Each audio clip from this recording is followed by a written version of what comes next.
I've written extensively when I was a law professor. Been on a lot of university campuses. Matter of fact, for 4 years, I was a full professor at the University of Pennsylvania. Here's a story that you told at least 3 times about Nelson Mandela. Take a look. I had the great honor of meeting him. I had the great honor of being arrested with our UN ambassador on the streets of Soweto trying to get to see him on Robben's Island. I guess the question is, were you confused or were you just trying to embellish a story? They think I'm kidding, man. Seems like yesterday, the first time I got arrested anyway. But I am a hard coal miner. Anthracite coal, Scranton, Pennsylvania. Hell, I might be president now if it weren't for the fact I said I had an uncle who was a coal miner. It turned out I didn't have anybody in the coal mines, you know what I mean? Really? I tried that crap, you know. My dad was he was a salesperson. He wasn't a coal miner. My great-grandpa was. But I used to drive a tractor trailer. Oh, awesome. And so I know a little bit about driving big trucks. No, that's great. But and Corn Pop was a bad dude. And he ran a bunch of bad boys. It's the God's truth. My word is abiding. He lied to voters, according to the New York Times, quoting aides of Biden's, about having marched in the civil rights movement. Advisors had gently reminded Mr. Biden of the problem with this formulation. He had not actually marched during the civil rights movement. And more than once, Mr. Biden assured them that he understood and kept telling the story anyway. That is really, really weird. And I'm not saying I am black, but I want to tell you something. I got started out of an HBCU, Delaware State. Now, I don't want to hear anything negative about Delaware State here, okay? I was sort of raised in the Puerto Rican community at home. That I quoted Robert Kennedy without attributing it to Robert Kennedy. I should have said, to paraphrase Neil Kinnock, Mr. Biden used 5 pages of published law review article, of a published law review article without quotation or citation. That's precisely right. And I've done some dumb things, and I'll do dumb things again. That's why I and so damn many other people I grew up have cancer. Welcome to a late night and likely last episode of You Left Shit Out of 2022. I do have a cough, so this is probably going to, not probably, but this is going to be a shorter stream than normal. I have my tea, so it's helping a little bit. But I did wanted to make sure I got an opportunity to come to the RBN community, RBN family, through our broadcasting before the year was up. I've been under the weather for all of these days that you haven't seen me. So actually everybody in my house has been sick either with the flu or corona. My wife tested positive last week. I've talked about this, and then my younger daughter, and then I had the flu.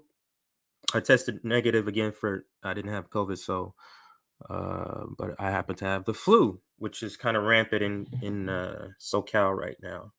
So anyway, and luckily my other daughter, my middle daughter, didn't get sick, so she doesn't have anything. So good, it's good for her. So anyway, that's just to catch you back up, and the reason why you may see me coughing, having to take a drink, but this is gonna be fairly quick. Now, the reason I played this clip, I've written extensively, rub it in to anybody's face, but it's just that I find it very funny, the big commotion about George Santos. I find it funny because I don't see what he did that's different than what other politicians do that lie about stuff. Like, I don't. Okay, I'm not that invested in blue and red, so that's my take. As a person not invested in blue and red, I don't care. What's the difference is the question.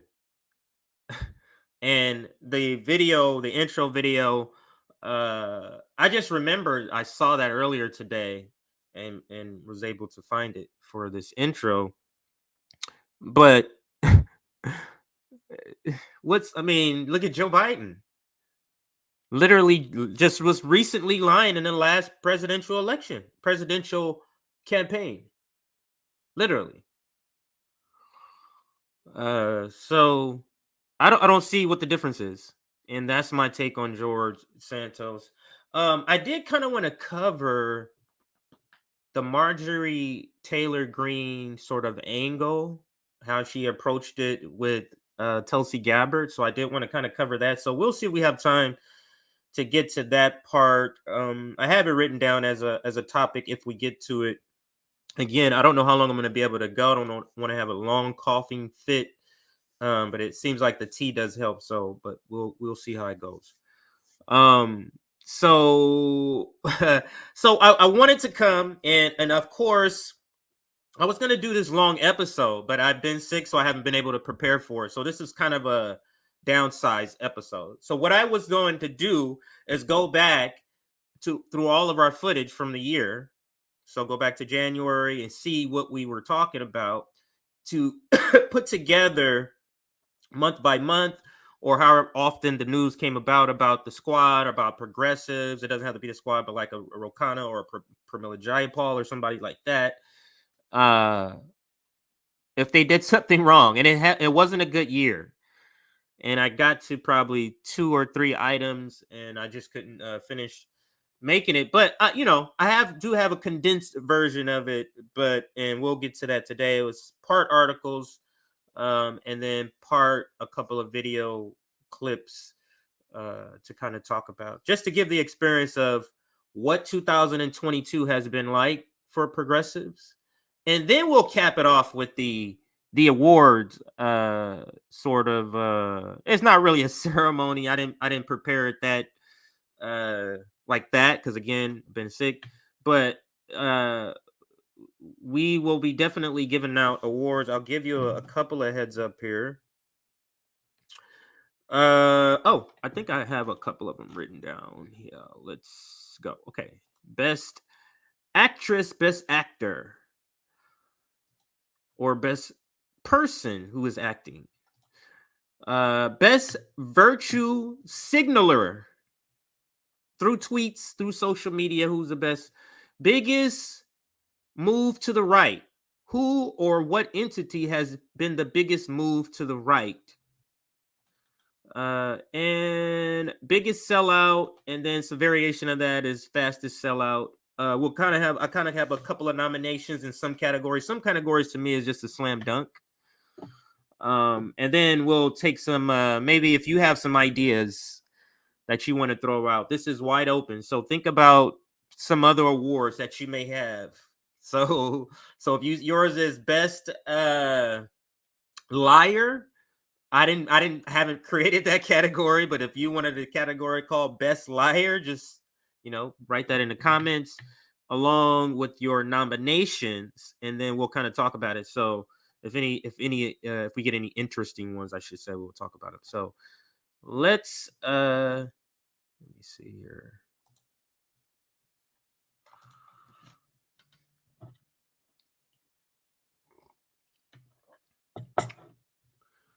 I am looking for. Okay, here go my notes. So I'm gonna actually do it a little bit differently.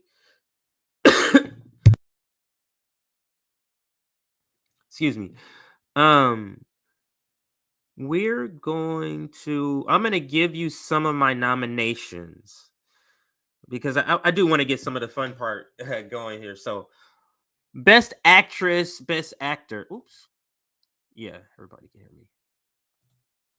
Best actor, best actress. I have Pramila Jayapal as a nominee. I have Ilhan Omar as a nominee, and of course AOC as a nominee. And I want to add Jamal Bowman to that mix. And then let's go to best virtue signaler or virtue signal tweeter. I have Rokana. I was almost just gonna give it to him, and then I said no. AOC is also a competitor in this category, a virtue signaler. But Rokana is a master at it. Most effective sheep herder. I don't have anybody in this category. That's obviously is going to go to Bernie Sanders. He's the most effective at sheep herding. Biggest move to the right. I'm gonna leave that for a surprise because that's gonna be a surprise for you. Nobody's gonna guess that that's what I picked. Biggest sellout. Everybody might say, "Oh, that's Jamal Bowman, hands down," and I say, "Hold on. You ever heard of Max Frost, the guy who sold out the Palestinians, who now hate his guts, the Palestinian organizations in his city, that he went and became part of them, and then when he got on, he was like, "Oh fuck," pretty much forget this, don't contact me, lose my number, kind of thing." So I think that could qualify or should qualify for at least a nod, at least a nomination for biggest sellout. And I think him and Jamal Bowman are nominated for the same two categories, and that is biggest sellout and fastest sellout. So both of them will be competing in that category. And we'll add nominees as we go back through these. We'll add nominees that you may have. Another category is best new tool for the ruling class. And the nominees I have so far is Ryan Grimm, of course, and the Squad. And the reason I have the Squad and I put them under new tool, because you might say, "Oh, they've always been but they're now a tool, affirmative tool, where they're not like just playing a role of we're the lefty people. They are now playing a role of we are propping up as leftists the war machine. So it's an affirmative, and that's what I consider the new tool. Is now they are affirmatively doing it, not just pretending to play a role of adversary that they're not. So that's the reason why I put that as a new tool. And then best cover story for a terrible vote. I mean, is there? Of course, there's AOC. We could put Bernie in there because he is the whole sick leave vote. That is a sham. He voted unanimous consent to have that bill go through so rapidly. So that's a sham. Biggest disappointment, and there could be a lot of nominees in this category, and it could be a person and an event, or a group. So I have Nina Turner, and it could be your disappointment, however you view it, but how I'm answering it is, or nominating her is that because she lost twice against Chantel Brown, and people are like, that was a gut punch to progressive movement because people thought if any progressive could win, if any progressive from the Bernie tree could win, it's Nina Turner. And for her to lose twice and then lose at a larger number the second time, that was a gut punch to the progressive movement, to the progressive strategy. In 2022, it has not been good, man. It has not. Bernie Sanders, if you consider his sheepdogging a disappointment, the Squad, all the things that they have not been able to do or capitalize on or seem to be duped into, it seems like Pramila Jayapal is always duped into stuff. Another nominee for me, biggest disappointment, is the progressive strategy. The progressive strategy is a nominee. And then let's see. Biggest disappointment is strike breaking vote. I mean, did that surprise a lot of people?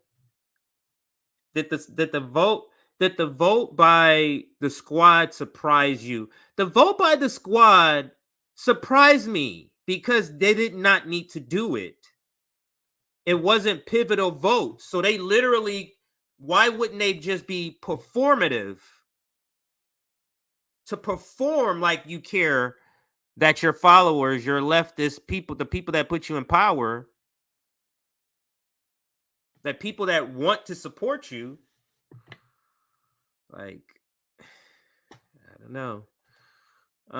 So yeah, so we'll get to that, but first I want to cover some of the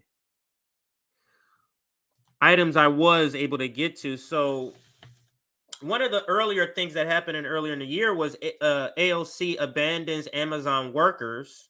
So I did get started on revisiting all of 2022 through video or article, but this was the start. But I did come up with some other articles I'm going to quickly show you in just a second here. Because I want to talk about the Senate parliamentarian is what I want to talk about. Here we go. Let's open. Okay.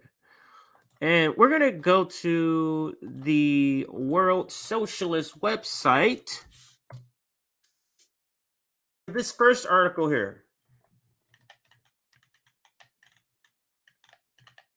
So this is back in March.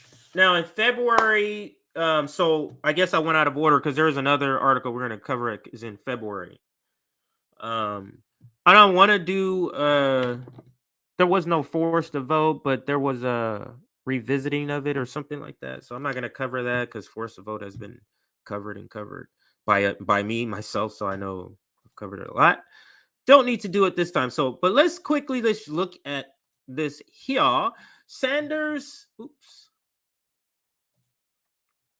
Let me close this other one. Okay. Sanders provides cover to Democrats as they refuse to raise the minimum wage. In the article, I'm not going to read all of it. It just talks about how Sanders of all leftist people being a disappointment. Like the biggest name in left politics being a disappointment is like, I don't know, Luke Skywalker. I guess turning back. I don't know. But let's read a little bit of this article here I have right here, and I have it right at a part I can read. In this case, Sanders' attempt to force the vote on the minimum wage is doubly farcical, since not only is it clear that he does not have the votes to get the amendment passed, but even if he did, the arcane and anti-democratic parliamentarian rules have already prohibited the amendment from being included in the bill. A number of left publications and organizations, including Jacobin magazine, has commented extensively on the events, mostly from the standpoint of begging the Democratic Party to have a moral awakening.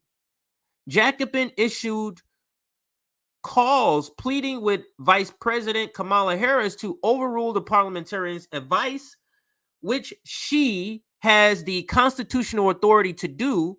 It should come as no surprise that the White House has already decisively ruled out any attempt to overrule the parliamentarian. What are the political conclusions one must draw from these events? First, the fact that an increase in minimum wage from the current extreme poverty level wage has been torpedoed by the Democrats under such extraordinary dire conditions only underscores the bankruptcy of the entire political system and its contempt for the great majority of the population. And we're going to stop there. You can go and read the rest of it. That's the title there. If you still wanted to go read the rest of that article, but I do want to just skip through the presentation here. So that's there. All right, that's that vote. And then let's bring up this one here. 1 second. Now, this one is from Salon. Let's toss it up on the screen. And you can see the title. Alexandria Ocasio-Cortez called out after Amazon workers.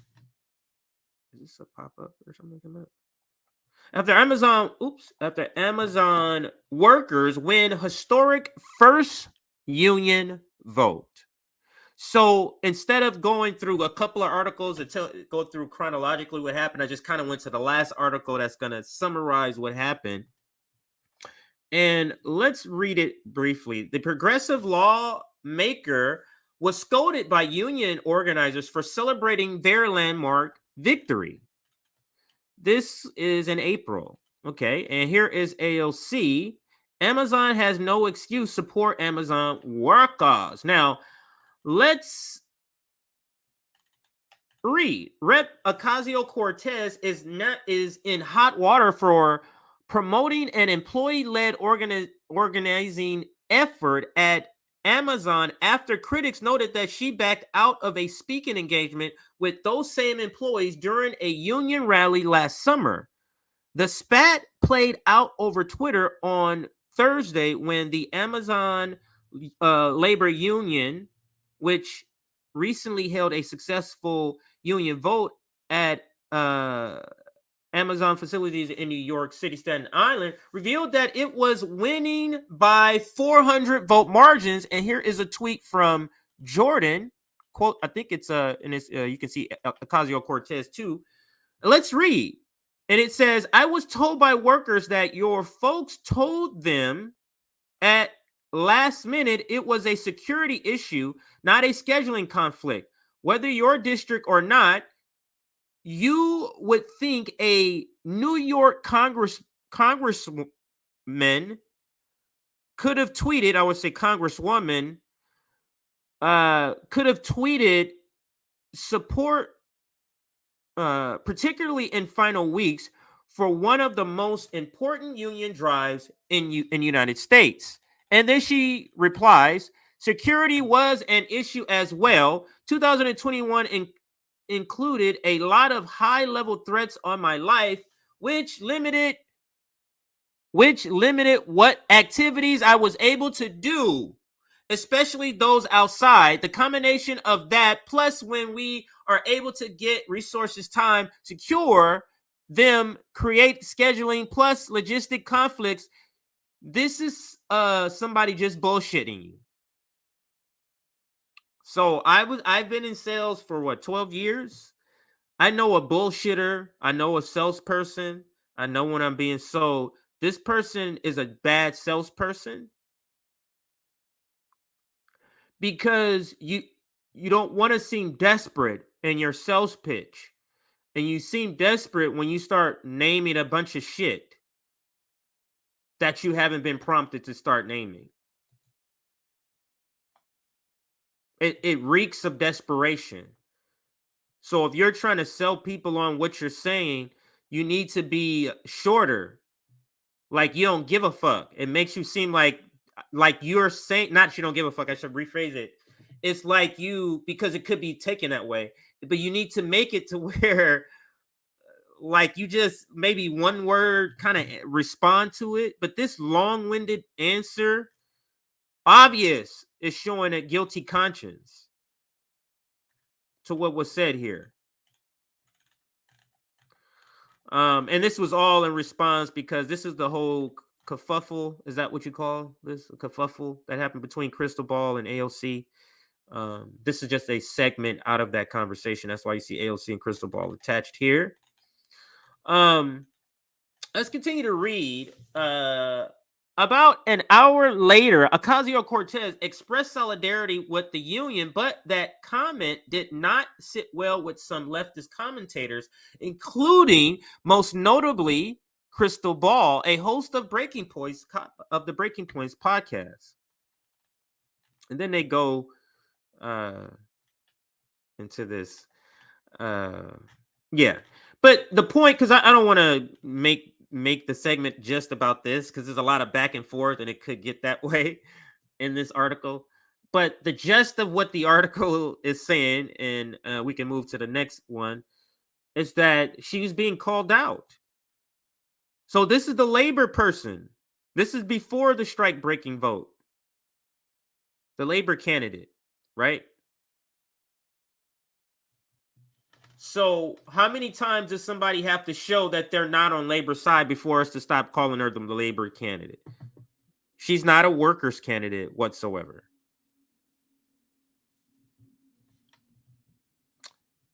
No. Being for workers is what like Shama does. Putting your neck out on the line each and every time, not giving out silly excuses like security and then showing up at the gala. Because that's what happened. That's what happened if you read the rest of the article. So that's what happened. You showed up at the gala when you said it was a security problem to him.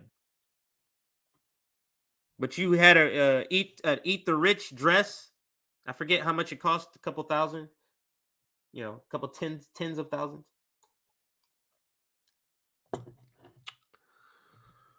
I guess, man. I still, I mean, just reading over this, I don't get how people still is buying into this stuff. But I guess. Let's go here. Now, you might say she's not corporate. Right? Okay. So she's not corporate, so she takes our money and then funds the CIA Democrats. That's what we do.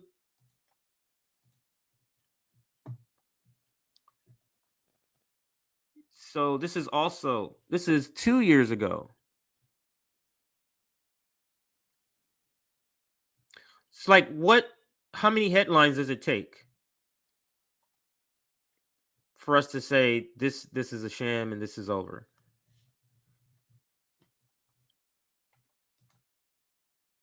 There's a lot of headlines with her direct name is in it in the last couple of years as selling out.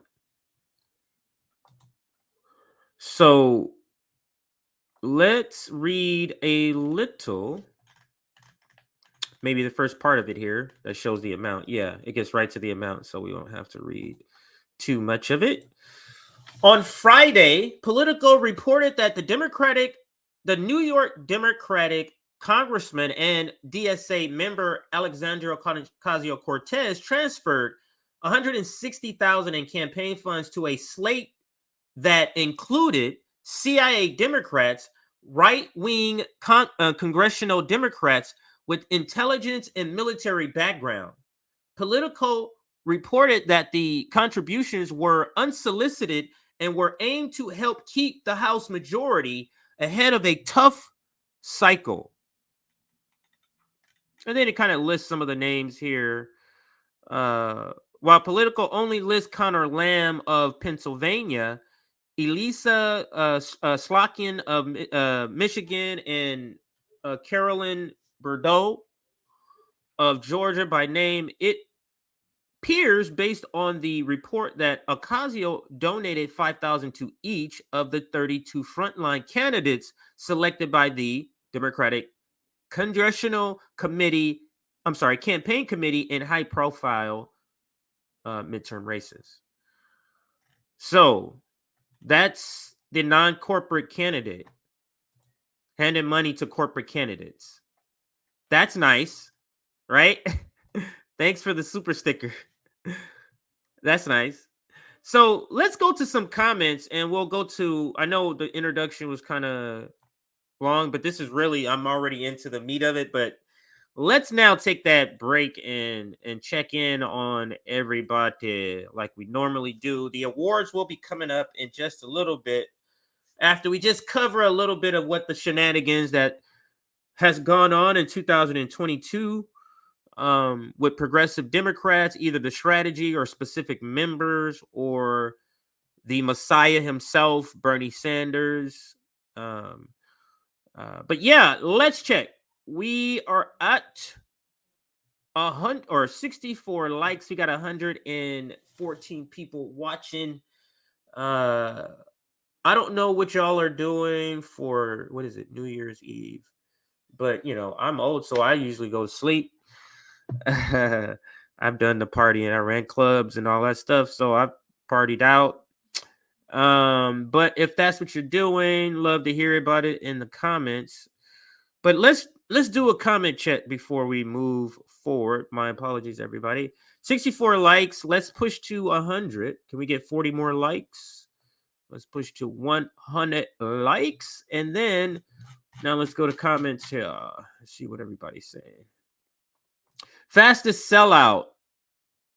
Will easily be Jamal Bowman. Yeah. Yeah. Hey, I have no problem with that assessment. Biggest goes to Bernie. Most ineffective leader. That's a new category we'll add. So I'm going to start this one. Most ineffective leader, Pramila Jayapal. Most fraudulent caucus, Progressive Caucus. Yes. All right. So, yes.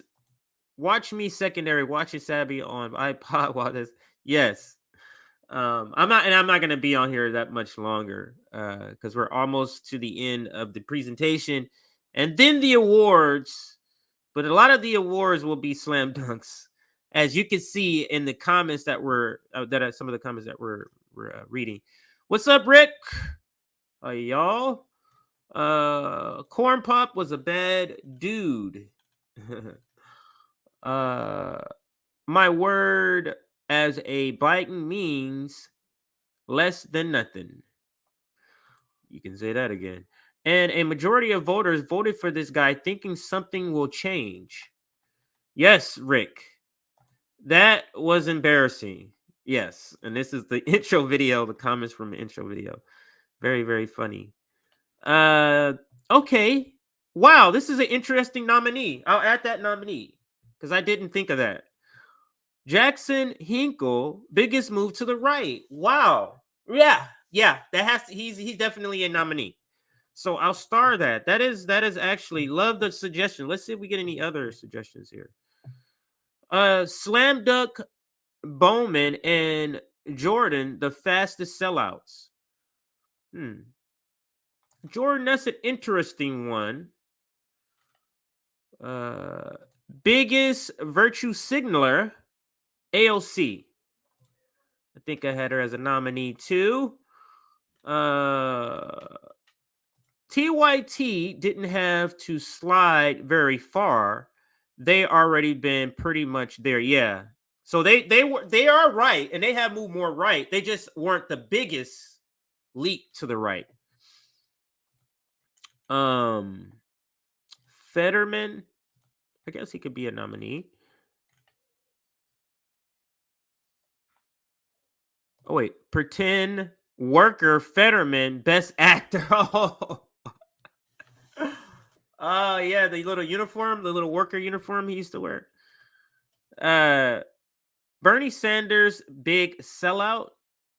I mean, he's part of my nomination. Some more. Here goes a Max Frost is very young.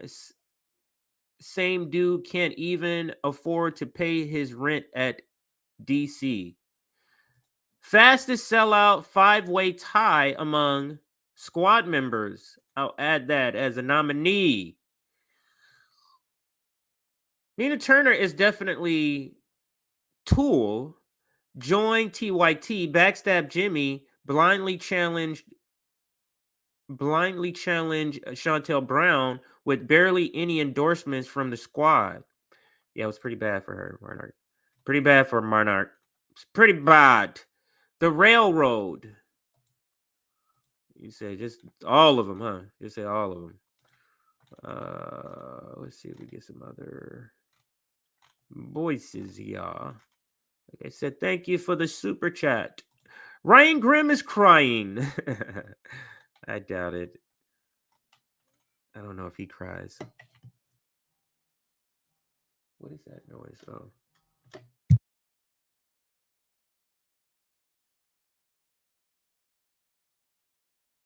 Calling my daughter to come get her phone is in here vibrating. So that's going to be annoying. Could you turn off your vibrate? Thank you, darling. All right, so let's see. Where did I leave off? Great show the other day, Jay, on Jordan from Status Cook. Yes, that was a clip. Nick and I went live maybe a few days before that when it was live. Oh, it was our 4-hour stream. So we're cutting that stream up because 4-hour stream is long. So yeah, we're cutting these streams up. Shout out to Erin. She is just now about to complete her first full month as our official editor. Yeah, she's our only editor right now. So as our official editor. So thanks for Erin for all the work that you do. We really appreciate it. All right, so let's continue with any other nominations. And actually, I'll get back to some more nominations, but let's now bring up some video. I think I read a little bit of this. Let's get to some video here. And this one, Pramila Jayapal abandons Nina Turner. Progressives with Chantel Brown endorsement. Okay, so here we will go. This is, let's go to YouTube.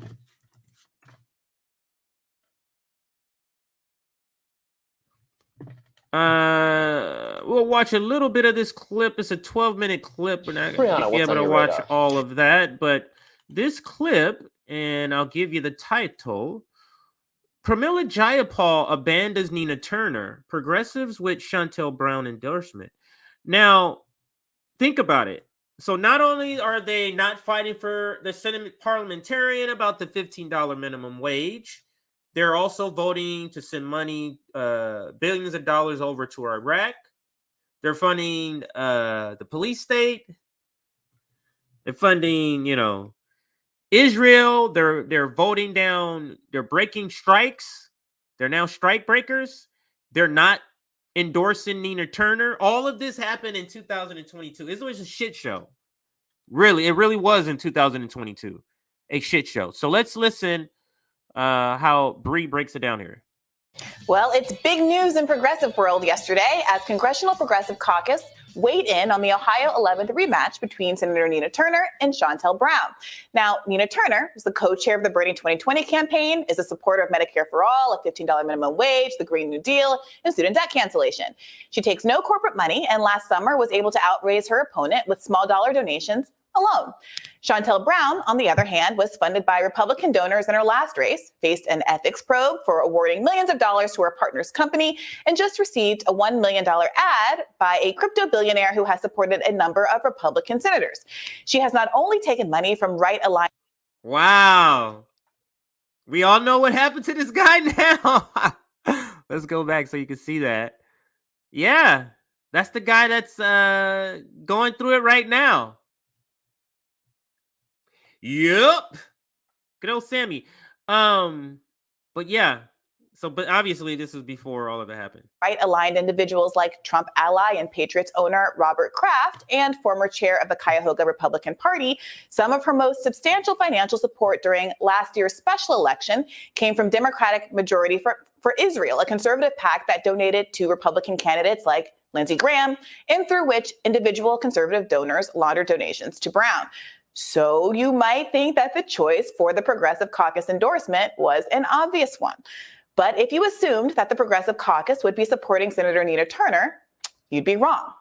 So what seems to be the rub this time around? Why has Pramila Jayapal's caucus made the switch from supporting fellow Bernie alum and alleged ideological ally Nina Turner to Shontel Brown, a corporate-funded candidate who seems to offer the left little other than fidelity to the establishment Democratic agenda? I'm sure more details about the decision will come out over the coming weeks, but to much of the left, this decision is but the latest in a long line of disappointments from Jayapal, who some are dismissing as a progressive leader altogether. And when you assemble all the evidence, Now, it has to be up there. I don't know what's the worst award we can give. Like, she has to be. Did I have her as a nominee as the biggest new tool of the ruling class? She's definitely it. Or she has to be definitely considered in that category. This person right here on the screen. She has orchestrated or has been the driving hand in every single failure of the progressives. From the debacle over voting or holding your vote for both bills, and then they say, oh, they buckled and voted for one, and then Manchin said, fuck that other bill. She orchestrated that. She orchestrated the pull up by the Bernie Sanders campaign, pulling up, don't going so hard on Joe Biden, where he could have had such a lead where even South Carolina would not have been a factor. But he wasn't willing to do that, and she was a driving force in that, according to, I believe, Brianna Joy Gray. So we don't need to get any more into that video. Got another one to show. Do I? Yeah, another one to show. Yeah. No, let's just copy. So let's go to the next one so we can get to these awards here. Here's one of the shortest streams I do. So let's go to this next video. We just did a fun segment, Crystal, about the. Now, this one is talking about the abandoning workers thing. So this is because she was involved in a spat with her. You know, this is like, oh, the PMC class, boy, just appeal. But anyway, they kind of talk about it here. Wanted to just briefly let her talk about the spat because it involves AOC and Amazon workers and how she turned her back on it. The amazing news out of the Amazon labor union elections, both in Bessemer, Alabama, and in New York, with the victory of Christian Smalls. But there's a secondary element to this, which we've covered on the show, and that is Congresswoman AOC. So Christian Smalls, who's the organizer of this Amazon labor union, he called AOC out on your show, Crystal Kyle and Friends, and you did an entire monologue about that, about how he specifically requested her attendance at a union rally. She confirmed, then canceled. Her staff told him, we're not doing public appearances anymore. And then she goes to the Met Gala. So after the election results started to roll in, AOC decided to triumphantly insert herself into the discussion. And you reminded her a little bit about her past position, which she did not take well. So let's go ahead and put this up there on the screen. Here we go. So AOC does the arms emoji. You respond. Here's the guy who organized the union drive talking about how you left them high and dry. These are your constituents. You couldn't be bothered to show up until they are on the cusp of victory. AOC responds, the warehouse isn't in my district. Maybe you should look at a map before claiming so. One scheduling conflict aside, we have requested oversight investigations into Amazon, met with Amazon workers and more. Hope you do more. Man, does that sound like a person who's fighting for the workers? Does that sound like a person who just had a scheduling conflict, but they so want to participate with these workers? Does that sound like a person? That doesn't sound like a response from a person that came from that sort of place to me. That sounds like what a hit dog sounds like. A hit dog will holler. So it sounds like a chord was struck and she's lashing out. That's what it sounds like to me. So again, this is not so. And then the reason I wanted to kind of zero in again on this Amazon worker thing is because this notion that this one strike breaking vote is the only thing they've done against workers, and that's just to show that they're not on the side of workers, and it's simply not. There's multiple things. And we started earlier in the year of 2022, Senate parliamentarian and $15 minimum wage, and that joke. And then we moved over to this, and then we quickly moved into funding Ukraine and several other terrible votes for war that I've already showed you the headlines from the World Socialist website. So I think that's enough prefacing the award show. I didn't want to do too much. Actually, there is one more.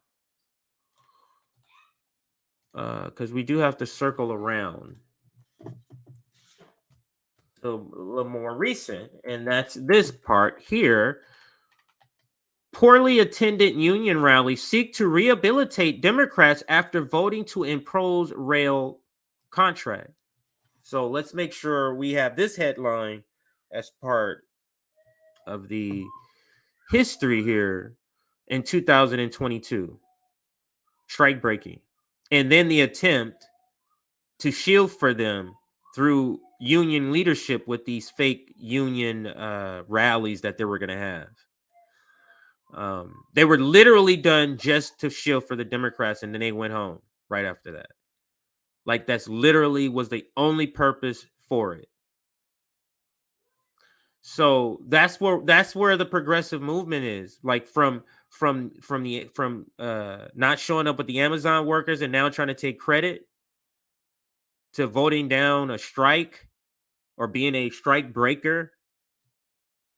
And then all the stuff that happened in between with all the votes to fund Ukraine, just outrageous stuff.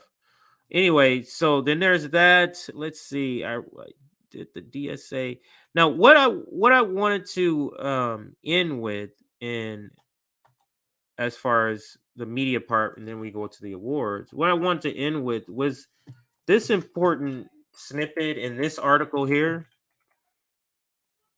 Democratic Socialists of America confront left-wing opposition to Biden by shifting further to the right. Because there's a very important quote or information that's given in this article that is so eye-opening. Let me see, where is it at? Okay, here it goes. And I guess I'll read the paragraph beforehand. In a series of statements in a series of recent statements, let me make sure everything looks good. Yeah.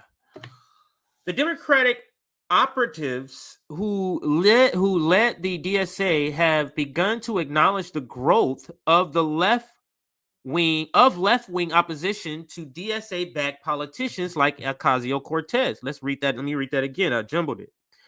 In a series of recent statements, the Democratic operatives who led the DSA have begun to acknowledge the growth of left-wing opposition to DSA-backed politicians like AOC and Jabal Bowman, who are increasingly seen as conventional capitalist politicians and apologists for Biden and Pelosi. Aware that this opposition reflects broader working-class discontentment, the DSA concludes that it must work harder to present a mythical version of the Democratic Party in order to better channel social discontentment behind it. Now, this is the part I wanted to read. To bridge the growing chasm between the DSA myth and the Democratic reality, the DSA leadership is maneuvering to the right, calling for an end. This is incredible here. Calling for an end to any political principle that might marginalize the DSA from the Democratic Party establishment. There's nothing that they're willing to throw away, is what this basically means. There's nothing, no policy they're willing to throw down the drain if it means they can stay in the good graces of the Democratic Party. To me, that sums up what happened and what has happened to the progressive movement, to progressive strategy, and progressive Democrats, elected and non-elected, in 2022. That to me kind of sums up all of it. So let's now go to the nominees here. And I think I want to go to Twitter. And oops. Did I not do something? All right. I think I have that AOC video, right? Do I have that AOC video saved? Oh, not AOC video. The Pelosi's Angels, Nancy's Angels. I have it saved somewhere here.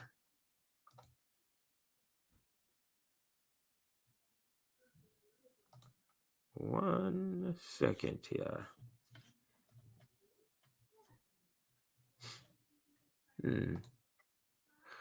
All right. So I'm not gonna get to the. I had it saved, but I'm not gonna be able to get to this tweet, the Marjorie Taylor Greene tweet, because this is a short. So maybe I'll get to it at another time. What I'm looking for is the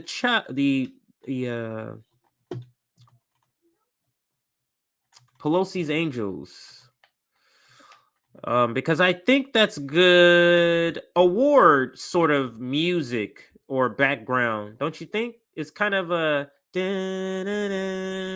that's sort of like has an award. So look at this stuff here where we covered that. Wow. Sorry I'm taking you on the journey, but it's needed because this I may not have it saved actually. So let me search it. It's called Pelosi's Angels. I'm sure it'll come right up. I should have typed in turncoat. Pelosi's Angels. Where'd they go? Or it could be Nancy's Angels. Sorry. Maybe it's Nancy's Angels. Nancy's Angels. I think that's it. All right, there we go. Turncoat Dawn. Turncoat Dawn. Thank you for this video that I've used several times. So let's mute it because we don't need to hear the sound right now. But I think it's good background music or good background sort of scenery for the nominations. So let's go back to the nominations. So we'll do the nominations, kind of talk about winners, losers, and then I'll be signing off here, everybody. All righty, so let's do it. So let's go to Best Actress, Best Actor, Best Person Acting. And the nominees are Pramila Jayapal, Ilhan Omar, and AOC. And I think, do we have any other nominations? Let's see. Any other nominations for Best Actress? Let's see. Nobody I have saved. But I think they sum up the Best Actors. Now when we say best, we mean the worst, meaning they're terrible. But this is the best thing they do. And I think for me, Pramila Jayapal is my winner for Best Actress. She is the best actress overall. Doesn't matter. Best acting person. She's the one who's the face, goes up and saying Biden is doing so great, that Hakeem Jeffries is great, that just being a good sheepdog, doing lapdog, I should say. So she's my winner. Let's go to best virtue signaler. Best virtue signaler. Best virtue signal tweet or burst virtue signaler. Rokana AOC. Now, for me, it's hands down Rokana. He's the best at virtue signaling. Rokana is the best at virtue signaling. So for me, it's Rokana. Let's go to the next one. Now, here is where we're going to have a little bit of a discussion. Biggest move to the right. I did like the nomination of how many nominations are here? Biggest move to the right. I did like the nomination of somebody said Jackson, right? Yeah. Jackson Hinkle, biggest move to the right. So I did like this nomination. So biggest move to the right. My nominee for this is all white left media. So I'm talking about from the Humanist Report to Rational National to TYT. I mean, you can see it in TYT coverage specifically when it comes to like the homeless problem, when it comes to LA politics. But yeah. Oh, and propaganda. When it comes to propaganda. So I feel like all of white left media has moved to the right, and it's been a big jump to the right. But definitely Jackson Hinkle could get an honorary win on that because from what he was or claimed to be before, I can see that nominee. I can see him also winning that category. So let's go. Let's see what else do I have here. Biggest sellout. And of course, biggest sellout would have to go to somebody said it already. Jamal Bowman is going to have to win this, but I'm going to do it this way. I'm going to give biggest sellout to Jamal Bowman, but fastest sellout I'm going to give to Max Frost. Because Max Frost sold out the Palestinian community in this area overnight. So fastest sellout is Max Frost, but he was also nominated in both categories. So Jamal Bowman and Max Frost were both nominated in these categories: biggest sellout and fastest sellout. Is that fast? Yeah, fastest sellout. So we'll give biggest to Jamal Bowman and fastest to Max Frost for selling out the Palestinian community like literally overnight. Was like deuces to them. So let's go to biggest new tool. Let's go to that one. Biggest new tool. Now, Ryan Grimm biggest new tool for the ruling class. I think Ryan Grimm is a great nominee, and I think the squad is a great nominee. And I kind of explained my reasoning why I would nominate them as a new tool because they're more affirmatively voting for neoliberalism and not just playing the part of we are the left people who are adversaries. They're actually not playing that role anymore. They're playing that we are now lapdogs and the left is now saying yes to war. So to me, and then what Ryan Grimm tried to do through that interview with Shama Sawan and Brianna Joy, and then when he came on to RBN, like I mean, it is just I cannot unsee that. Cannot unsee it. So for that, I would probably give him the edge, but that could just because it's fresh. Man, this is a hard decision, but let's see. What do some of you say? Biggest new tool. Who would you give it to? Let me toss up some of your comments. Yeah, you're saying he should get some kind of honorary mention. I get that. Haas biggest tool. I still don't know who that person is that well, but I know a lot of you do know. Biggest new. Like I know of him. Don't get me wrong. It's not like I'm not saying I don't know who the person is. I'm saying I don't know enough about the person to really say much. Fastest new tool, Jordan Sheridan.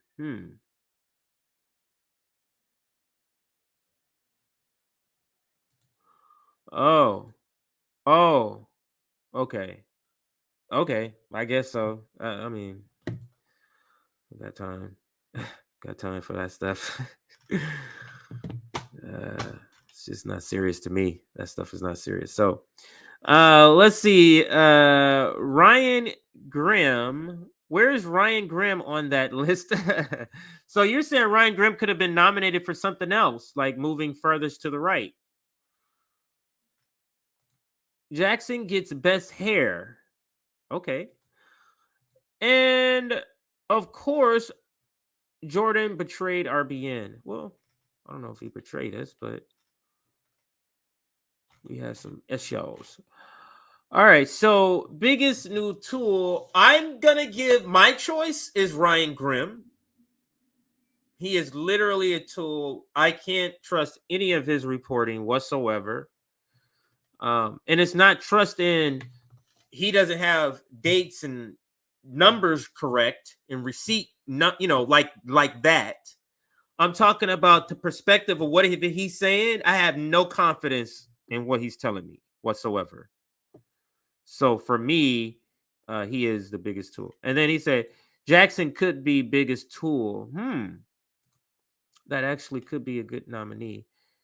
They serious Nazi CJ, not worth your time. Okay.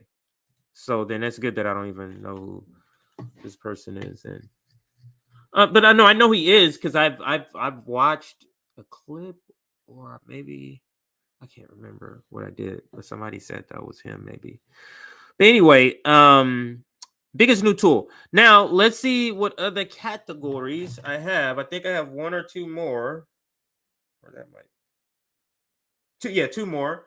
The best cover story for a terrible vote. So who had the best cover story? Best cover story. Now, when we say best, it could literally mean it was so bad that that's what we're saying. Best as in it was the best of the worst of the garbage cover story. So, but who had the best cover story? That's a good one. I guess that is a good one. Whoever had the best cover story. Remember Ilhan? Oh, it landed on Ilhan Omar. Ilhan Omar could be a nominee for this. Let me see. Yeah, because remember the cover story she tried to give about when she got protested. There was a war protester or an anti-war protester, and she tried to use her identity politics and say, like, don't judge her for what she's doing. I think that's a good nominee, if not a winner for best cover story. It flopped. It completely flopped. So that's what to me makes it the best cover story, because it completely flopped. So let's give that to Ilhan Omar. And now let's go to the final one. And I just missed an hour. I was trying to keep this under an hour, but we're at an hour and 5 minutes. But let's go. Biggest disappointments, where I have the most nominees also. And this is biggest. What's this called? Yeah.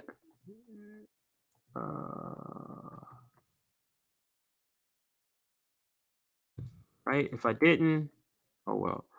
Biggest disappointment. And our nominees are Nina Turner,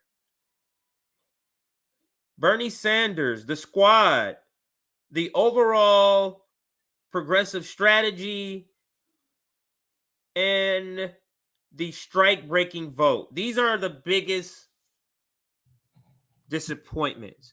What would you vote for? Or if you don't think it's any of those, if you have another biggest disappointment, put it in the comments. I'll throw it up. Well, let's talk about biggest disappointment. This is our last and final category. Biggest disappointment.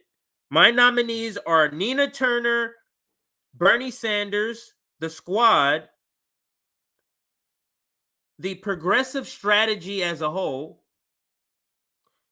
the strike-breaking vote. They're still not recovering from that. But let's look and see if you have any other ideas for biggest disappointment. Bernie, okay. Bernie tossed my lust. They were never a disappointment to you. Railroad and truckers got screwed. Biggest tool, new tool. Yeah, that's a great nominee. That is a great nominee. Yes. All of the above. Another all of the above. Yeah, they're all pretty terrible. Man, oh man. See, for me, I could put, for me, the progressive strategy as a whole encompasses a lot. So the progressive strategy encompasses the strike breaking. So I guess we could do it that way. So the biggest disappointment, probably not Nina Turner. That's probably not up there. Bernie Sanders, probably not the biggest disappointment because he's been a disappointment for a while. So not just in 2022. So maybe it hasn't been that. Probably the strike breaking. That might still rank up there. So that could be it. So the strike breaking vote, breaking the rail strike, that is definitely probably the biggest disappointment of 2022. Don't know if it's because it's the most freshest thing or because they are still reeling from that. They're still getting comments from their current tweets on completely different things. People are still throwing shade at them about this. People are not forgetting. So I think that qualifies, and I think I'll go ahead and put that as my final answer. Breaking the railroad strike is the biggest disappointment winner in this 2022 awards ceremony for the Progressive Democrat Award show. So I think I'm going to call it here. Kept it under an hour and 10 minutes. Make sure you like the stream on your way out. I very much doubt I'm going to be here tomorrow. There haven't been really news going on. So you know, this is what they do. Anyway, we're at 120 likes. See if we can get to 130. If we can, keep hitting that like button. Make sure you share. I'll throw your comments up on my way out, and I'll play this video as a closing video here. So, thank you for watching. 3 little girls who went to Congress.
Thank you, George Floyd, for sacrificing your life for justice, for being there to call out to your mom. How heartbreaking was that?